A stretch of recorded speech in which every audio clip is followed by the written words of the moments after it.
Amigas y amigos de Sinvergüenza, yo soy Shoshana Turquía y hoy, como pueden ver, vamos a hablar de fútbol, de mujeres, de deportes, de los cuerpos, porque nada más y nada menos tengo a la mismísima, la Reimers, Marion Reimers, con nosotras el día de hoy.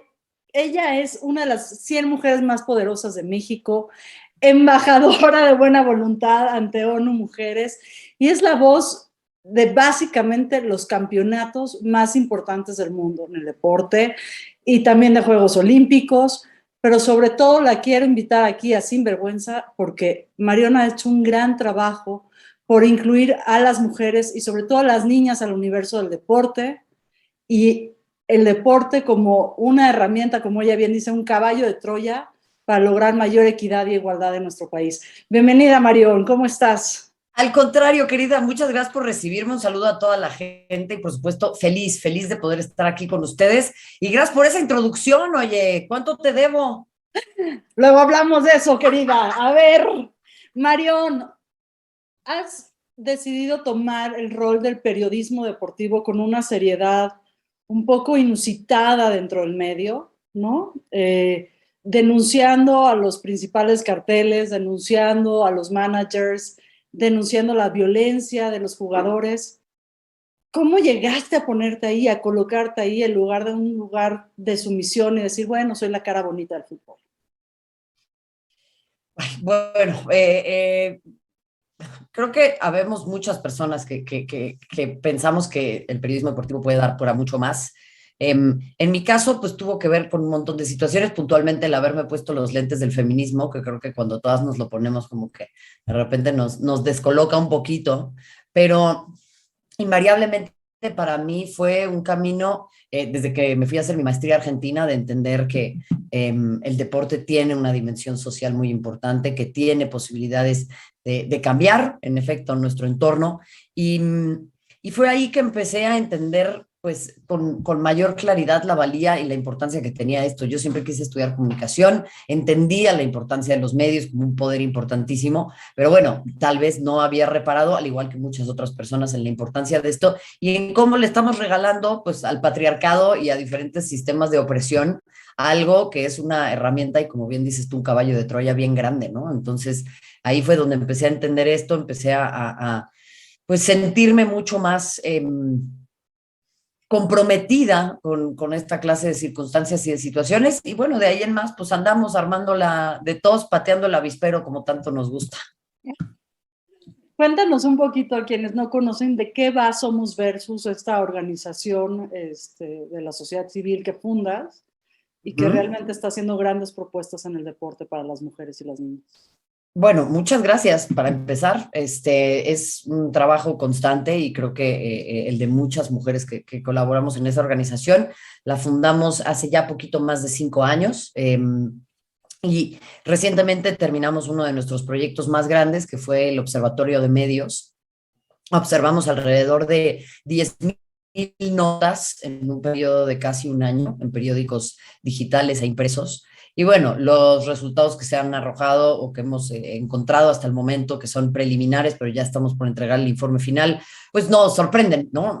La cantidad de firmas que hay de parte de mujeres, que es mínima, la cantidad de representación que hay de las mujeres, que es mínima, la calidad de estas representaciones, ni qué decir de personas LGBTIQ+, o mujeres trans. Y bueno, así surgió la idea que ahora estamos cristalizando de tener una organización que es casi única en su tipo, que busca trabajar la intersección entre deporte y derechos humanos, ¿no?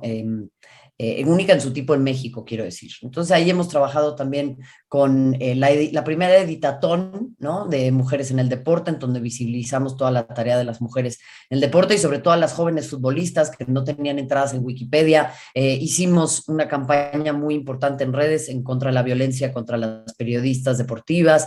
Hemos tenido una larguísima historia y tenemos un equipo padrísimo que a mí me emociona muchísimo y desde acá pues agradecerte y decirles que nos sigan.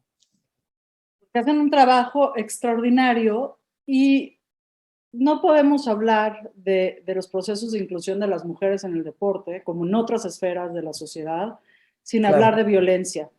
Ok. Eh, y hay dos rasgos de violencia, la que tú has vivido en lo personal ¿no? Los ataques en los medios han sido terribles, lo que yo he visto en las redes sociales realmente estruja el alma y se requiere mucha valentía pues para abrir camino.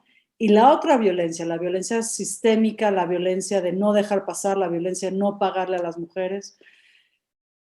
¿Cómo lidias con eso? Tú, en lo personal, en tu piel, en tu cuerpo. Con mucho agotamiento, cada vez siento un poco más la cuota que hay que pagar, ¿no? Es un precio muy alto, ¿no? Es un precio muy alto en mi salud mental, es un precio muy alto en la salud mental de un montón de otras mujeres.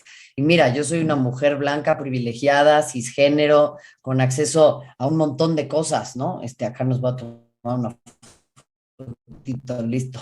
Pero creo que una cosa que intento no olvidar es lo que hicieron muchas mujeres antes de mí, y me parece que ahí no es que porque ellas hayan hecho eso, nosotros ahora tenemos que tener alguna retribución de alguna manera o actuar de cierta manera, pero yo sí me siento comprometida con esto porque quiero que muchas mujeres en el futuro puedan vivir una vida en la que no tengan que atravesar lo que atravesamos nosotras. Entonces pienso que hay algo que nos trasciende y ahí es en donde, pues así como caballito puedo seguir andando y entiendo que estas cuestiones son ruido, que me distraen de mi objetivo, que me distraen del objetivo común, y es ahí en donde vuelvo a tomar fuerza. Y bueno, creo que es bien importante también pues tener una red de apoyo, ¿no? Tener una solidaridad importante con otras mujeres, con hombres también de mi industria, porque de repente no quiero sonar como estas chavas que dicen, ay, no todos los hombres son malos, ¿no? Y entonces desviamos el tema de conversación, porque creo que no tenemos que hablar de si todos los hombres son malos o no, ellos se pueden defender solitos, no hace falta que los defendamos, pero sí quiero decir que tengo un círculo de apoyo, tengo a compañeros y a colegas que me apoyan, a hombres que también pues buscan salirse de esa zona de confort, y eso también es bien importante, creo que no lo podemos dejar de lado, o sea, al final sí es importante, dentro, y acá el feministómetro se me va a ir por los suelos, me van a retirar mi membresía, pero claro que de repente es importante tener aliados, ¿no? Y tener a un vato que se voltee y le dé a otro vato, oye, ¿sabes qué, carnal? Pues esto no está bueno, y capaz si lo escuchan viniendo de él es distinto. Y es importante también tener a hombres que se convenzan de que es importante estar en nuestra trinchera, digo, al margen de lo que les conviene a ellos, ¿no? Sino por el simple y sencillo hecho de que somos personas y merecemos una vida con dignidad y libre de violencia. Entonces, pues eso también ayuda, no te lo voy a negar, por supuesto que sí. ¿Cómo se establecen estas redes de apoyo, sobre todo, como tú dices, con los vatos? Es decir, hay muchos movimientos, ¿no? De mujeres dándose la mano y vamos todas juntas y enseñándonos el brasier morado de vas, vamos, ¿no? Pero nos hace falta también incluir, pues, a la otra mitad de la sociedad, ¿no? A la otra mitad que además sistemáticamente nos ha excluido. Sí, a ver, yo creo que lo estamos haciendo muchas veces desde un lugar de mucho amor, ¿eh? El incluirlos. Es más, hay por ahí unos carteles que luego circulan en las marchas que dicen que deberíamos agradecer que las mujeres busquemos igualdad y no venganza. Yo creo que los que tendrían que incluirse son ellos, pero lógicamente hay que tener una labor de empatía, hay que tener una labor de calidez. Eso no significa tener una labor necesariamente pedagógica, ¿eh? Porque se los digo con mucha franqueza, yo no estoy para educar a hombres adultos con acceso a Internet. Se pueden sumar con todo gusto, podemos abrir un diálogo, podemos entendernos, podemos encontrar un punto medio, pero de ahí a que seamos nanas y educadoras es un tema completamente distinto, ¿no? Pero sí, tienes toda la razón. O sea, creo que lo hemos hecho desde ese lugar, ¿no? O sea, el decir, bueno, participen, súmense, entiendan. Pero bueno, ya luego les pasa que quieren ser las protagonistas de la novela, chica, y les tocaba ser actriz de reparto. Les tocaba ser actriz de reparto. Tú dices, yo no voy a educar a ningún hombre blanco, cis, con acceso a Internet. Y de todos modos apuestas a la educación constantemente. Y quiero que nos cuentes un poco de la experiencia de tu libro, de Juega como niña, porque es un manual increíble hasta de crianza, ¿no? Yo como mamá de una niña atleta, que además es una atleta de muchos deportes, le encanta el fútbol, le encanta la natación, ahora está luchando para mantenerse en su equipo de natación. Pues claro que es un manual de sobrevivencia también. ¿Dónde Lo nace la es. idea del libro? Eh, Mira, fue una cosa medio rara. Yo no me veía haciendo un libro para niñes, ¿no? Para infancias. De repente, como que creo que las personas esperaban un libro mucho más contestatario y mucho más duro y como desde otro lugar. Pero pues creo que surge con la idea tener en mente conversaciones que he tenido con muchas mujeres y entre ellas también tú, ¿no? Hablamos fuera del aire en un montón de ocasiones y en conversaciones riquísimas y padrísimas. Eh, y ahí es en donde yo percibía también esto, ¿no? Una vez ya publicado el libro, pero fue una confirmación, es decir, es que todo tiene que ser la clase de ballet. Es que a mí la clase de educación física me chocaba porque me segregaban o porque me decían esto, porque el profesor no me hacía caso, porque me sucedió A, B o C. Y yo contrastaba mucho mi experiencia con la de otras mujeres o con la de mis amigas, ¿no? Yo decía, pues es raro lo que me pasó a mí. Y sí, era raro, pero porque yo tuve la fortuna y el privilegio de que mi familia se me impulsara desde ese lugar, de crecer en un colegio en el que se impulsara mucho el deporte, en el que tal vez a las mujeres no se nos dejara tanto de lado en la clase de educación física y aún así se convirtió en una experiencia transversal para mujeres y para hombres en este país el no sentirse identificadas, identificados con el deporte. Entonces, como que me pareció muy pertinente el acercarnos desde un lugar que fuera mucho más constructivo, mucho más lúdico, mucho menos tal vez de denuncia, ¿no? Sino decir, ok, ¿cómo vamos a presentar otra perspectiva para que las nuevas generaciones puedan tener este acercamiento? Y no sabes lo que me enorgullece que junto con el equipo hayamos logrado eso, porque hay una enorme cantidad de mujeres que se me acercan y me dicen, a mí me hubiera encantado tener este libro de chiquita. Y esa es la mayor gratificación que he encontrado al hacer una cosa así, porque me parece que entonces estamos logrando la tarea de que las niñas y las jóvenes de ahora puedan tener un libro o dos o tres o cuatro o cinco o seis o 10 que giren en torno a estos temas, así que ojalá no sea yo la primera ni la única. La primera sí eres, esperamos que no seas la única, como la primera en todo. A ver, Marion, hay algo que no se sabe mucho de ti o no he escuchado en otros medios, que es tu experiencia como campeona nacional de karate. Te me fuiste. Aquí estoy, ¿me escuchas? Ahí estamos, sí. Sí. Cuéntanos un poco de tu experiencia como campeona nacional de karate. Claro, porque en mi generación fue ballet o ballet, ¿no? Pues mira, empecé a practicar karate muy de chiquita. No me gustó en ese momento. De ahí pasé al tenis y un montón de otras cosas. Yo quería ser tenista profesional, pero el tenis no me quería tanto a mí.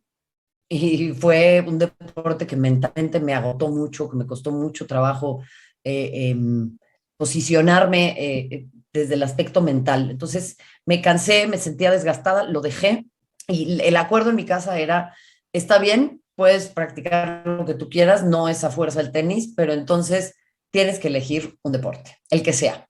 Entonces dije, ok, y mira qué privilegiada, ¿no? O sea, tener la posibilidad de elegir es ya, per se, una cuestión muy distinta a lo que experimentan muchas otras mujeres y hombres también. Entonces dije, ok, hay clases de karate, mi papá había practicado karate mucho tiempo de joven, me hablaba maravillas. Dije, bueno, capaz esto puede ser algo que me acompañe y que me guíe y que me ayude. Y, y ha sido una de las mejores decisiones de mi vida. Estuve entrenando karate, yo creo como unos 6 años más o menos, de manera muy consistente, 4 veces a la semana por lo menos. Y de ahí empecé a participar en competencias. Me iba mejor en combate que en kata, pero en kata también me fue bien. Fui bronce a nivel nacional. Y bueno, en mi categoría, que era menos de 52 kilogramos, terminé por ganar el oro en ese momento. Y fue una experiencia muy bonita. Habíamos ido a Monterrey. Sí fue muy notoria también en ese momento la ausencia de apoyos gubernamentales y de toda naturaleza para deportes que no fueran fútbol o de repente algunos otros un poco más llamativos, ¿no? El karate, incluso a nivel olímpico, pues sigue siendo un deporte de exhibición, no es todavía un deporte oficial, entonces eso también, pues, genera una desatención de parte de las autoridades, cosa que no debería ser así. Entonces, bueno, sí, tuvimos que atravesar algunos escollos muy interesantes en aquel torneo en Monterrey, ¿no? O sea, nos ponían a hacer los calentamientos y los entrenamientos en un edificio en obra negra, ahí al lado del salón donde se hacían las competencias, ¿no? O sea, era como llenarte de polvo mientras saltabas la cuerda, o sea, unas cosas que no eran lo más sano para un atleta. Y ya para cuando llegué, pues empezaron las eliminatorias, empezó a ir bien, pero bueno, poco a poco pues me tocó chocar contra las del norte, ¿no? Eran muy altas, con un alcance tremendo y en realidad lo que era siempre mi ventaja era el alcance, ¿no? La longitud de los brazos y las piernas. Así que de ahí en más tuve que empezar a aplicar algunas otras técnicas y bueno, en ese último combate alcancé a conectar un golpe en el rostro que vale 3 puntos y bueno, con eso fue que terminé coronándome campeón. ¿Qué edad tenías, Marión? Tenía en ese entonces 17 años y medio, casi 18. ¿Cómo hiciste para pasar la barrera de las niñas después de los 12, 13 años ya no hacen deporte? ¿Qué? ¿Cómo diablos te saliste del sistema? La que me sacó del sistema fue mi mamá. La que me sacó del sistema fue mi mamá, que justo tenía pues como esta regla que te decía, ¿no? Acá se practica deporte sí o sí. Y justo pues como a los 12 o 13 era que yo estaba jugando tenis, fue cuando dejé el tenis y ahí entró la mano dura de mi madre, ¿no? Decir, a ver, no, acá te vas a comprometer y si vas a ir, además no hay de que hay hoy medio flojera, o sea, hay que ir las 4 veces a la semana y si no, se empieza a terminar el deporte y se empieza a terminar el karate. Yo por esa época también, pues hacía mucho deporte en el colegio, yo era la capitana de diferentes equipos, ¿no? Jugué básquet, jugué fútbol, jugué handball, jugué eh, boli, hacía salto de altura, salto de longitud y después terminé especializándome en carrera, corría 800 metros planos y también el relevo de 4x400, o bueno, 4x320, que era nuestra modalidad. Y entonces para mí era como, pues al contrario, o sea, no era como, ay, qué rico, no tengo que hacer la clase de deporte. Era, por favor, no me vayan a quitar esto. Entonces siempre, pues fui muy disciplinada y repito, soy una anomalía, pero porque a título personal tuve empujes, pues, que me llevaron hacia allá, ¿no? De lo contrario, el sistema se olvida de ti. Da igual. No vayas a reprobar matemáticas, eso sí, ¿eh? No vayas a reprobar matemáticas, eso sí, importantísimo. ¿Cómo te iba en la escuela? Bien, bien, me iba muy bien. Odiaba química, fui muy mala en química. En mate fui muy buena hasta que un semestre me atrasé y de ahí en más me empezó a costar mucho trabajo y como que ya no me pude poner muy al corriente. Se nota que soy de humanidades, ¿no? Me gustaba mucho la literatura, me gustaba mucho las tres literaturas, alemana, inglesa e hispana. Era buena en la escuela, la neta, era muy buena, me gustaba mucho. Era ñoña, la verdad, ñoñona. No, ñoñona. A ver, Marión, lo que estás diciendo es, gracias al empuje de la familia, del entorno escolar, lograste estos avances y romper, ser parte de la estadística. Sí. Cuéntanos un poquito qué propuestas, qué ves, qué se podría llegar a hacer en términos sociales y en términos políticos, para que no nomás que el sistema no se olvide de ti, sino que no te rompan el proceso. Mira, creo que para empezar tenemos que resignificar al deporte, ¿no? Leía una columna muy interesante y desafortunadamente no me acuerdo de quién era en el diario El País, que se quejaba, no, era una carta de los lectores, era una carta de los lectores al diario El País hablando de que en España a los niños y a los jóvenes no se les había permitido volver a las escuelas. Un caso muy similar a lo que estaba pasando aquí. O sea, ya estaban abiertos los restaurantes, ya te podías ir de antro, fiesta COVID, besos de 3, ¿no? Cualquier cantidad de cosas, pero no se habían abierto las escuelas. Y puedo entender que esto tiene muchas aristas, pero en lo que me quiero centrar es en el argumento que estaba esgrimiendo esta persona que decía, claro, porque como las escuelas no aportan al PIB, entonces a nadie le importa. El deporte no profesional no aporta al Producto Interno Bruto. Y nuestras escuelas tampoco, en un principio. Si tenemos más adelante a personas con buena educación, claramente el PIB tendría que incrementarse. Pero como no aportan en sentido directo, pues a nadie le importa. Entonces, trasladando ese argumento al deporte, tenemos esta noción de que el deporte no suma demasiado a la educación, que es como una clase X. Y para mí la clase de educación física tendría que tener la misma importancia que la clase de español, la clase de civismo y la clase de matemáticas. Nos hacen pensar Un que es civismo de la currícula, querida. bueno, pero es que yo no tengo hijas, amistad. Pero bueno, ¿sabes a lo que me refiero? Disculpen ustedes mi ignorancia. Bueno, imagínate, la de civismo no le importaba a nadie. No sé, denomina la que quieras, pero normalmente a las que más importancia se le daba en mi época era esas, ¿no? Benito Juárez nació un 21 de marzo de, pues, bueno, así. La importancia. ¿Cómo podemos hacer que los deportes sean igual de importantes que las matemáticas? Bueno, primero tenemos que entender que enseñan un montón de cuestiones para la vida que son igual de importantes que las matemáticas. La disciplina, el trabajo en equipo, saber perder, saber ganar, el entendimiento de mi cuerpo, que eso más adelante también llevará, me parece, a relaciones mucho más sanas entre hombres y mujeres, a que los hombres también vean a las mujeres dignificadas y sublimadas desde otro lugar, que su cuerpo las sublima lejos de satisfacer su mirada, sino la sublimación personal y propia, privada de las mujeres. El ver eso desde muy pequeños yo creo que va a instruirle a nuestros hombres y a nuestros niños otra manera de ver a las mujeres. Nos dignifica desde otro lugar y también permite que las relaciones entre sexos o entre géneros se establezcan desde otro lugar. Por eso también es tan importante que las infancias trans puedan participar del deporte, porque no le están robando a nadie el premio de Wimbledon. O sea, estamos buscando integrarles para reducir su tasa de suicidios. Entonces, todo esto son cuestiones que tienen que ser muy importantes. Entonces ahí tenemos que resignificar y dignificar al deporte entendiéndolo como una parte sustancial de una sociedad sana. Voy a poner un ejemplo que puede parecer que no tiene nada que ver. El famoso networking, ¿no? O la vinculación entre empleados. ¿Cómo se hace esto en las empresas muchas veces? ¿O cómo se busca hacer de manera sana? Para mí hay de donas Bimbo. O se van a la cantina, o se van a jugar tenis, o se van a la reta del fútbol.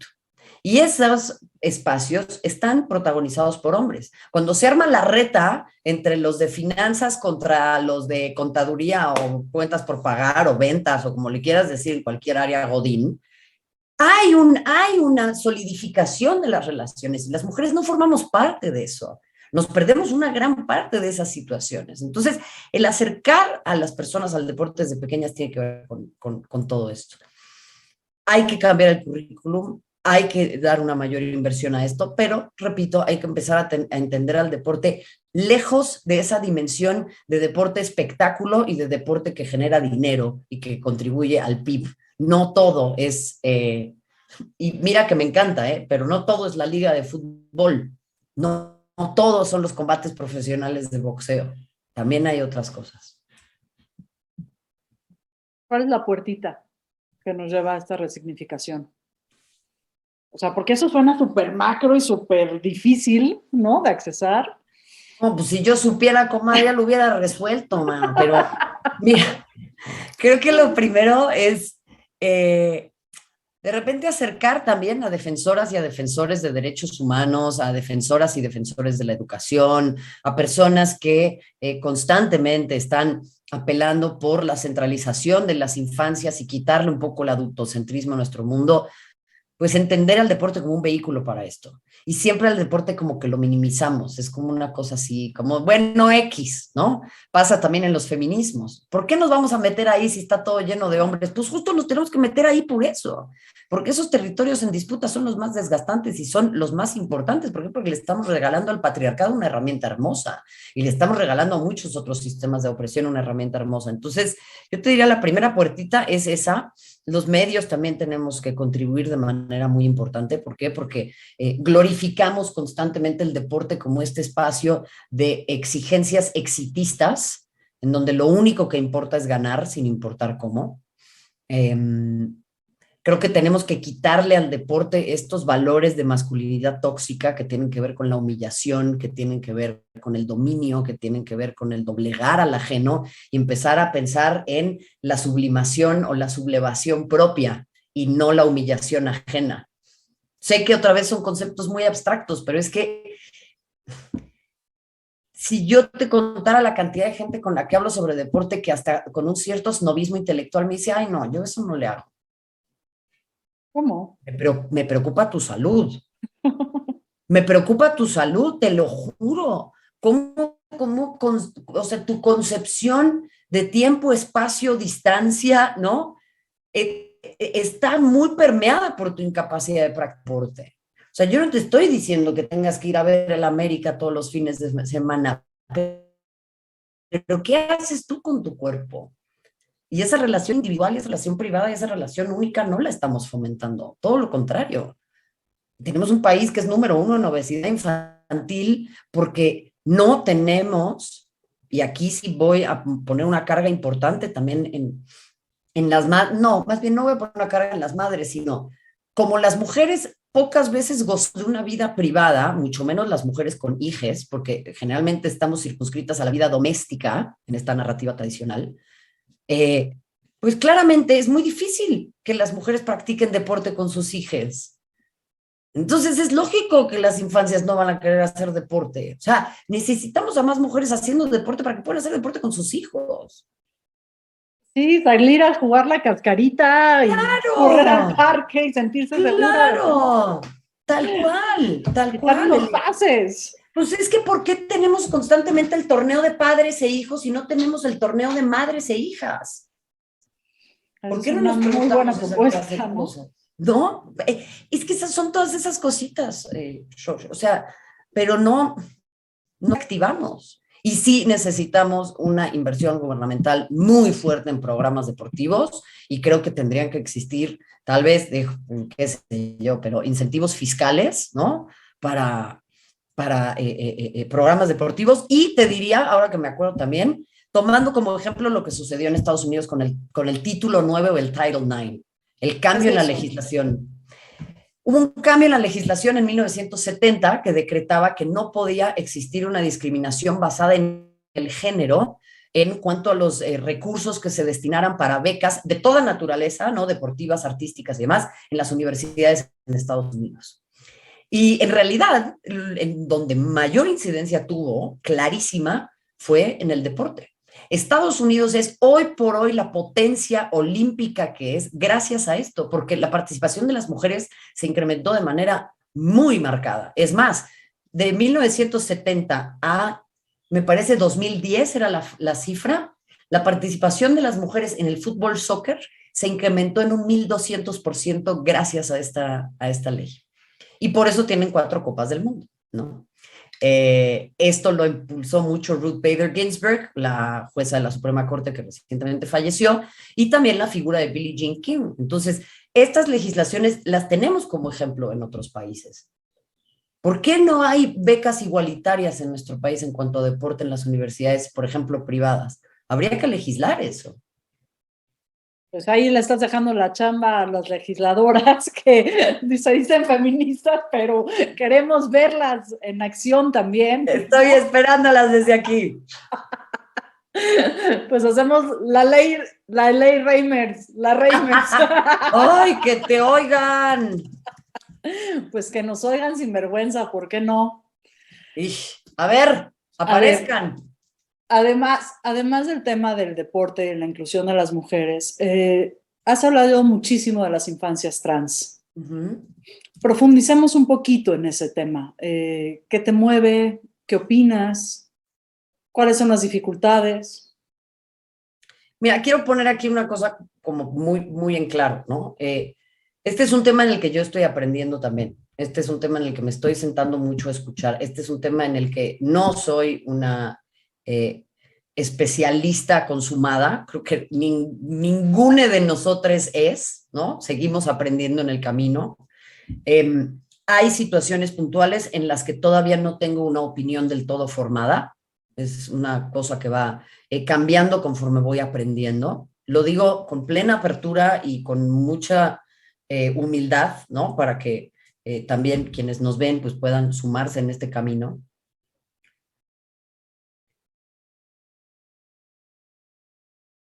Las juventudes y las infancias trans sufren mucho.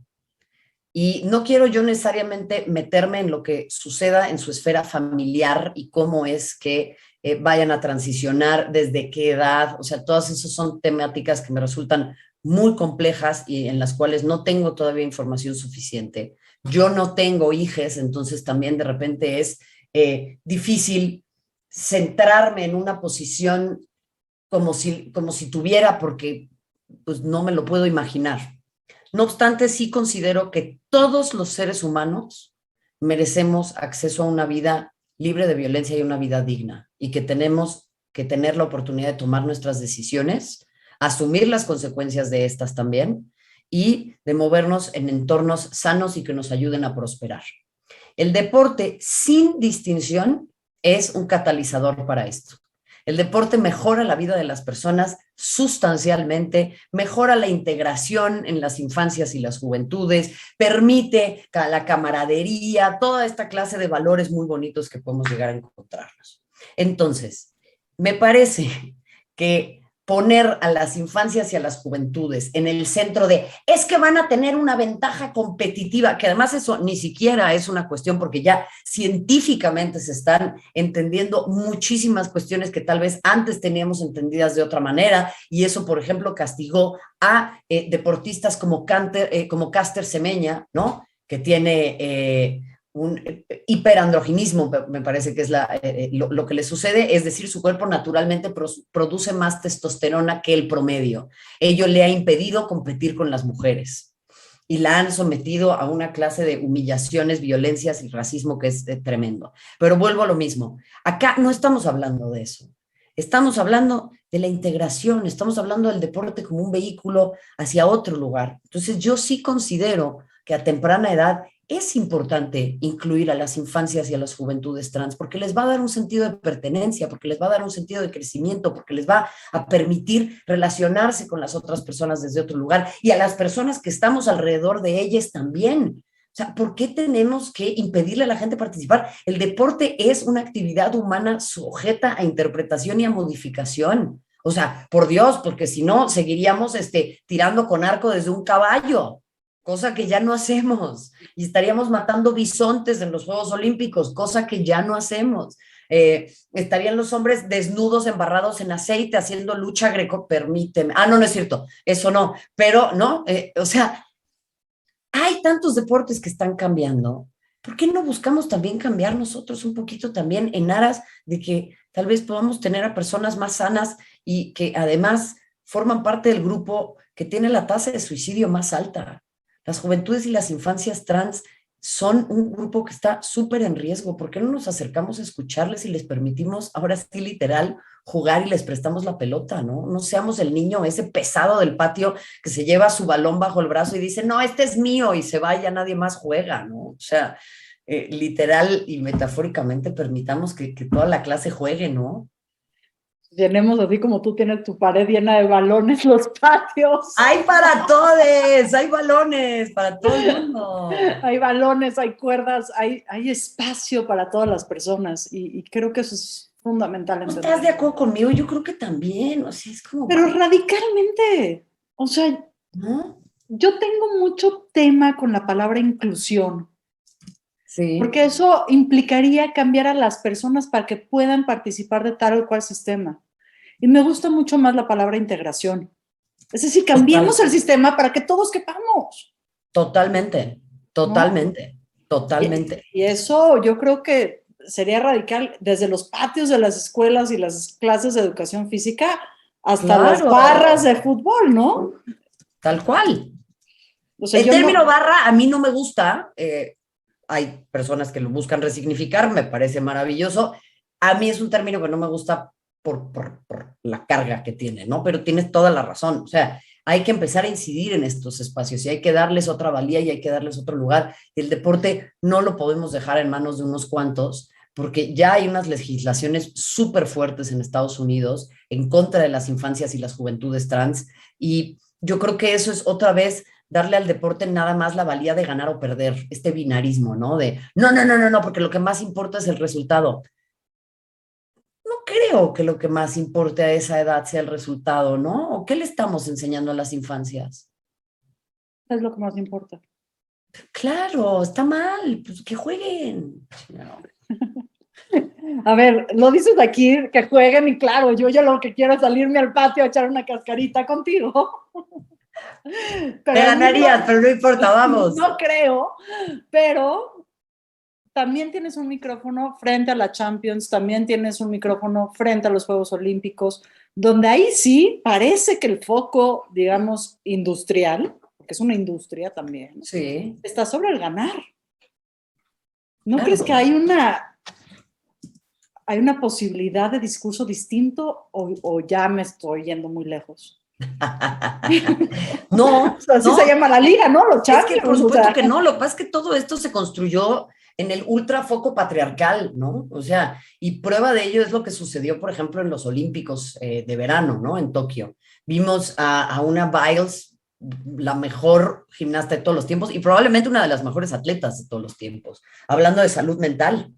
Vimos a Naomi Osaka hablando de a Naomi Osaka hablando de racismo, por ejemplo, ¿no? Vimos a dos competidoras de 13 años de edad echándose porras en el skateboarding cuando a una le salía un truco, ¿no? Sin importar quién fuera a ganar. O sea, hay otros valores que se pueden poner al centro. Pero ahí voy con lo mismo. ¿Quiénes detentan los puestos de decisión en el periodismo deportivo? ¿Quiénes detentan la voz? ¿Quiénes detentan el micrófono? ¿Quiénes firman las columnas? En su gran mayoría, hombres. Y las mujeres que estamos hemos sido condicionadas con esta misma narrativa. O sea, salirse de ahí es muy difícil. A mí me ha costado mucho trabajo. Hay otras mujeres que también han logrado como salirse de esa matrix, ¿no? Y de como de ese coco wash. Pero es como decir, ¿por qué no ponemos otros valores al centro? ¿Por qué no tenemos otra narrativa en torno al periodismo deportivo? Y justo esto sucedió en Tokio, claro, porque las mujeres empezaron a alzar la voz o empezamos a alzar la voz, pero porque el periodismo deportivo, por la coyuntura global, empezó a centrarse más en las historias de mujeres. No sé si por obligación o por convicción, pero lo empezó a hacer. Y cuando se empezó a centrar más en las historias protagonizadas por mujeres, empezaron a salir estas conversaciones a la luz. Me pone la piel chinita porque además lo que pienso es que no había público. Ajá, Es decir, lo que exactamente. cambió fue el coro. Este Exacto. coro que ponía el foco en tienes que ganar, aunque te viole tu entrenador, tienes que ganar, aunque tengas un ataque de pánico, tienes que ganar, aunque te esté pasando lo que te esté pasando en la vida. Pues el coro se va, ¿no? Y el coro está guardado en su casa, transitando una de las peores pandemias que nos va a tocar en nuestra generación. Tal cual. Y entonces el foco cambia, ¿no? Pero por supuesto, o sea, es un problema mayúsculo y ahí es en donde, qué importante esto, ¿no? O sea, porque vimos lo que pasó con Simon Biles y muchos salieron a criticarla, a hablar de, ay, salud, ¿qué? ¿Salud mental cómo? ¿Terapia? No, eso es para locos o para jotos, ¿no? Uh-huh. Este, Novak Djokovic se burló de Naomi Osaka y terminó teniendo un berrinche descomunal abandonando a su pareja de dobles. Entonces, creo que sí hay que poner la salud mental al centro, además de las vacunas Novak Djokovic, que sabemos que nos estás viendo. Y ahí es bien importante fijarnos, por ejemplo, en el lenguaje bélico que utilizamos en el deporte. Y a mí me cuesta mucho trabajo quitármelo, no lo logro todavía, ¿no? La batalla, el duelo, un partido a matar o morir, la trinchera, los 11 soldados, ¿no? Hay todas estas como memes y cosas, ¿no? En donde, por ejemplo, no sé, el Atlético de Madrid en algún momento con Arda Turán, ¿no? Eran los 300, ¿no? Así que iban a la guerra, ¿no? Y les hacían como estos montajes así de pecho descubierto, embadurnado en aceite y espada en la mano. ¿Por qué? Es un juego de fútbol. Basta, o sea, y estos tipos a la tarde se van a poner su ropita bonita y van a jugar PlayStation y se van a peinar y a revisarse los tatuajes, o sea, mucho de guerreros la verdad no tienen, ¿no? Eh, Está como toda esta glorificación de la violencia también en el lenguaje deportivo, particularmente en el lenguaje futbolístico, ¿no? ¿Ves espacios para que eso cambie? sin estos chacotazos de violencia que reciben. O sea, a mí el video de Versus, desde la primera vez que lo vi, ya tiene ratito, me estremece porque esos tweets son reales. Es decir, hay gente que realmente desde la comodidad de su pantalla escribe esas cosas terribles. Sí, y cada vez se ponen peor, a veces no, a veces sí, pero pues es este intento patriarcal por orillarnos a la autocensura, ¿no? Intimido, te asusto para que ya no hables, porque es un lugar desde el que no me gusta que te posiciones. Claro que hay lugar. A ver, por ejemplo, hay unas periodistas de habla inglesa que respeto muchísimo, tienen un podcast que se llama Burn It All Down, o sea, quemémoslo todo. Oh, ya, Y es un podcast, ya, sí, prendámosle fuego. Y es bien interesante. Está Shireen Ahmed, por ejemplo, que es una periodista que admiro mucho, que defiende los derechos de las mujeres musulmanas al interior del deporte, que puedan jugar con hijab, ¿no? Como ciertas cuestiones que también son bien importantes y que desde nuestro feminismo blanco no vemos, ¿no? Todo el racismo que existe al interior del deporte. Está Lindsay Gibbs, que tiene una newsletter que se llama Power Plays, ella también participa de este podcast, y empiezan a generarse estos espacios autogestionados, ¿no? Autotrabajados, que sí pueden llegar a ser de nicho, pero poco a poco veo a una Anna Kessel, por ejemplo, que por cierto tiene un libro maravilloso que se llama Eat, Sweat, Play, que me inspiró a mí mucho para escribir Juega como niña, y es ahora la directora del suplemento de deporte femenil del diario The Telegraph en Inglaterra. Entonces, sí pueden existir participaciones y espacios dentro de los medios hegemónicos, pero sí es verdad que tenemos que empezar a generar espacios nuevos. Yo a veces me hago esa misma pregunta, querida, y la verdad es que a la fecha todavía no lo sé.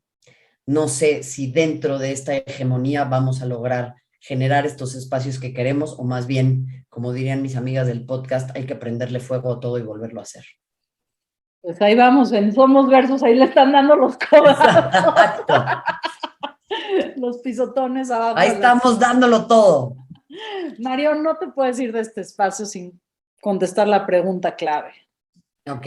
Marion Reimers, ¿cuál ha sido tu acto más sinvergüenza? Uy. Ay, me tendría que acordar, me agarras así como medio en offside. Mira, no sé si fue sinvergüenza, pero ir a una fiesta gay en Rusia durante el Mundial, en donde es ilegal ser homosexual, fue un tema muy sinvergüenza, en el correcto sentido de la palabra, ¿no? Tengo un problema, te voy a decir la verdad. Venga. Me gusta coleccionar vasos de bares y lugares raros a los que voy. Entonces, tiendo siempre a preguntarles, oye, ¿qué pasaría si yo quisiera comprarte este vaso? Y normalmente te dicen que no. Entonces, mi siguiente pregunta es, bueno, ¿qué pasa si lo rompo? Si ahorita sí, aquí se me cae. Pues se lo tendría que pagar, ¿no? Sí, pero no se puede. Y ya cuando se me ponen muy difíciles, la verdad es que sí me los llevo en mi bolsa de mano. O sea, en la otra habitación, en lugar de tener balones, tienes vasos. Tengo un par de vasos en el bar, sí, tengo un par de vasos en el bar. Me he encontrado con buenas experiencias de gente que gusta de colaborar, entonces la verdad es que pocas veces he tenido que acudir a ser la Winona Ryder de los vasos. Pues ya saben, si le quieren dar un regalo a las Reimers, váyanse a la cantina más extraña que conozcan y tráiganle un vaso. Exacto. Pues Marion, muchísimas gracias por tu tiempo, por las reflexiones, por el gran trabajo de activismo que estás haciendo por nuestras infancias, por las mujeres. Creo que tu voz Al contrario. es la primera, pero definitivamente no va a ser la única. Y yo creo que estás trabajando muchísimo por la paridad y lo vamos a ver. Yo sí creo que sí lo vamos a ver. Le vamos a dar en la madre esa hegemonía. Yo creo que sí. Le vamos a dar en la madre, en eso estamos. Al contrario, agradecerte a ti el espacio, agradecerle a todo el público que se tomó el tiempo de escucharnos. Eres una campeona, me encanta que también tengamos estas reflexiones, poderte escuchar, poder ver todo lo que haces, poder ver todo lo que trabajas y sobre todo también que tengas estas infancias maravillosas que estoy segura van a recibir esta estafeta de la mejor manera. Así que agradecerte por todo, por todas las tareas en distintos frentes y por supuesto aquí estamos a la orden para el desorden. Y también todo mi cariño y admiración para el equipo de Somos Versus, que hicieron posible este espacio, que están haciendo un trabajo increíble y que pues desde la sociedad civil tenemos que ayudarle a estos codazos y estos espacios.